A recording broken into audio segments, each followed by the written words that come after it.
Hey guys, welcome to another episode of the A3U Review. Today we're going to take a look at the Q series Transformers. That's right, and next me and Chris are going to talk about a tabletop game set in the Star Wars universe. Very, very exciting stuff. My name is Alex. I'm Boris. And you're watching the A3U Review.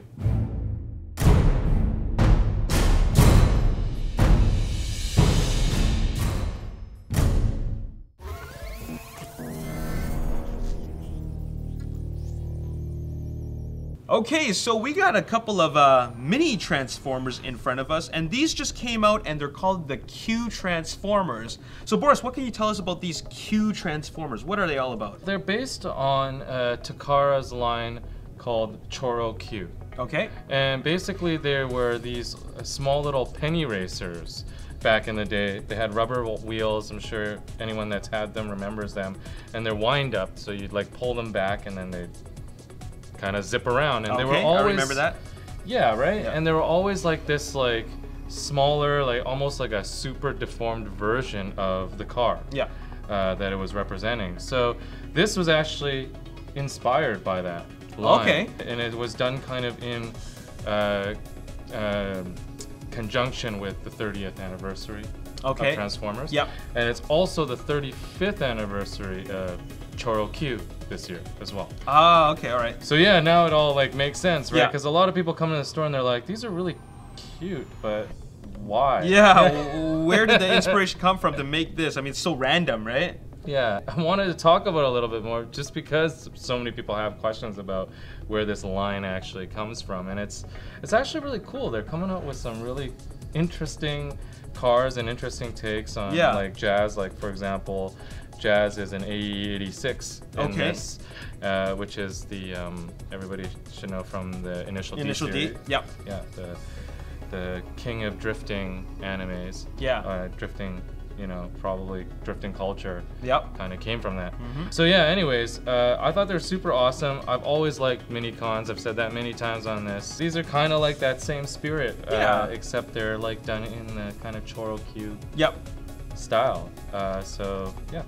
Well, I think it is a really neat take on Transformers, especially if, like you said, you like mini cons, and also if you just like Transformers but you don't want to spend a lot of money on like the bigger stuff, like the things that cost a lot of money, like masterpieces. If you just like the characters and you like having a lot of different characters, this is a line for you, because it doesn't just stick to G1, but also there's even like some. Here's a movie guy, Crosshairs, right? He's from Age of Extinction. And then you get like these alternate versions of G1 characters. For example, the A86 is Jazz. Hound is he's no longer an open top Jeep. He's a different type of Jeep.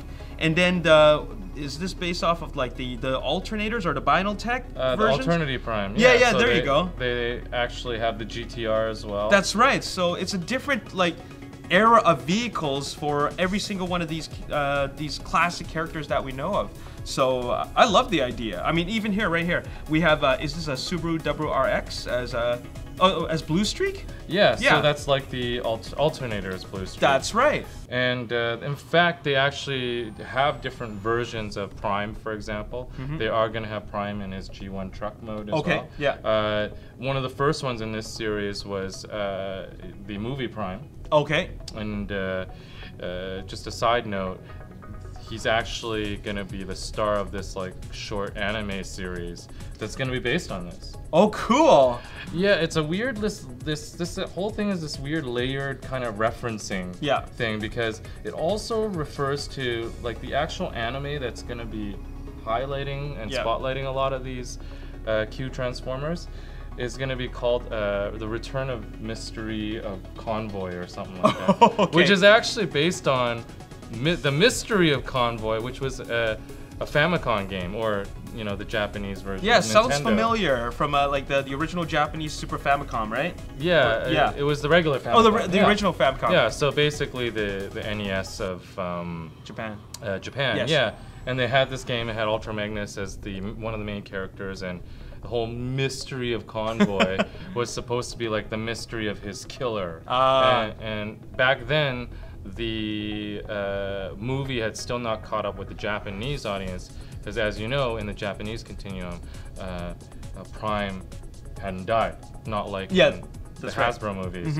So this whole mystery of the mystery of Convoy was this video game that was supposed to solve like the mystery of who killed Convoy. So of course these aren't Transformers unless they transform.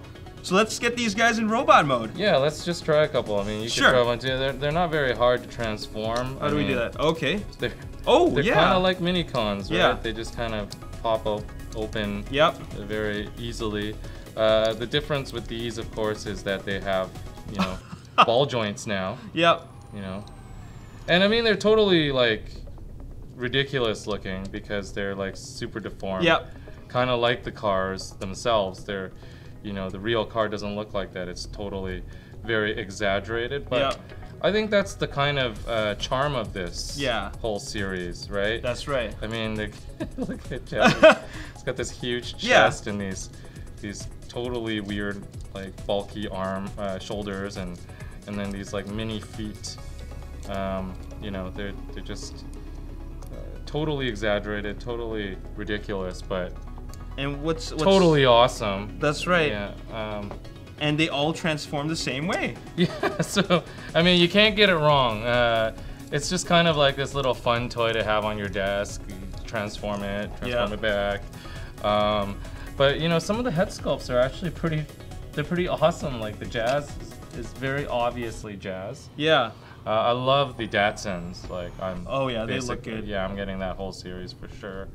I wish I still had some Sideswipes. Sideswipe is obviously one to look out for. That was a good one. There's also, you know, we got some that are not open here, like Red Alert. You mentioned Crosshairs. We have an RX-7 that's Sunstreaker. Yeah. So yeah, there's definitely some very cool factor and very like playable factor to this whole series. For sure. And you know, it's just a lot of fun. There's, you know, that's probably why I didn't do a review on it. It's not much. So simple. Yeah, there's really not much to review on them except that it's really awesome. It's a lot of fun. Yeah, you know, I highly recommend for any car/Transformer buffs. Anyone that was collecting the Penny series, of course, this is a no-brainer. Yeah. Really should pick some of these up. They're super cool and a great tribute to that whole Takara legacy and a lot of the toy lines that they have made. People got to remember that Takara didn't just make Transformers. They made a whole bunch of different properties. That's right. I think a lot of people who would be into this would be import car enthusiasts, because I remember like these Choro Q toys, they're sold at these like the import car accessory stores. Yeah. And then I'd see you know, these car enthusiasts, they would buy like a bunch of them and line them up on their dashboard and stick them up on their dash. Exactly. Right? And if you like Transformers even just a little bit, I mean, you would like this. So yeah, maybe put them in robot mode. Yeah. Stick them up on your dash and you know, totally like make your car look ridiculous. And they're so easy to collect. I mean, you know, there's a lot of them, but you know, they're pretty reasonably priced. So I think it's an easy hobby to get into. Yeah, definitely. So if you feel like this is for you, definitely drop by the store. We still have a lot of them, and they are making quite a bit in this series. So it's going to be really cool to see what comes out next. That's right, and that is our little spotlight on the Q Transformers series from Takara. So here comes the part where we talk about tabletop games, and what we have in front of us is actually a fan favorite, especially amongst Star Wars fans. I have Chris with me because he is an expert on this game. He has the most experience with Star Wars, the X-Wing miniature game. All right, so what can you tell us about this, Chris? Thanks, Alex. So we've got X-Wing the miniatures game here, and it's based off of Wings of Glory, and it's a dogfighting simulator. Basically, you have two factions, Imperials and Rebels, and you pick your favorite fighters, and you fly around and you fight and shoot. We've got the base game in store right now, and some of the newer expansions. And what actually is really cool about these new expansions is it's adding a third new neutral race. It's, okay. Scum and Villainy. Okay, so like bounty hunter type guys? Like Jabba the Hutt, think Jabba the Hutt, Bounty Hunters, Boba Fett. Those guys are all going to be added very, very soon into the game. Okay, cool. Now, I think that when people look at something like X-Wing and all these ships, they might be intimidated, especially for noobs, because they're thinking so many miniatures, a lot of money to be spent, and probably complicated rules. What can you tell the noobs about, you know, something to just get rid of these fears? Well, luckily, Alex, you can just play with the base game. It's simple enough that you just need these fighters, and everything that you need, the dice, the maneuvering tiles, and all the cards, everything comes in the base game. And it's a very, very self-contained sort of thing. Okay. And you don't really need all these other things. All these other ones, like especially this ship here, this is just for those really hardcore people like me. I'll bet. Yeah.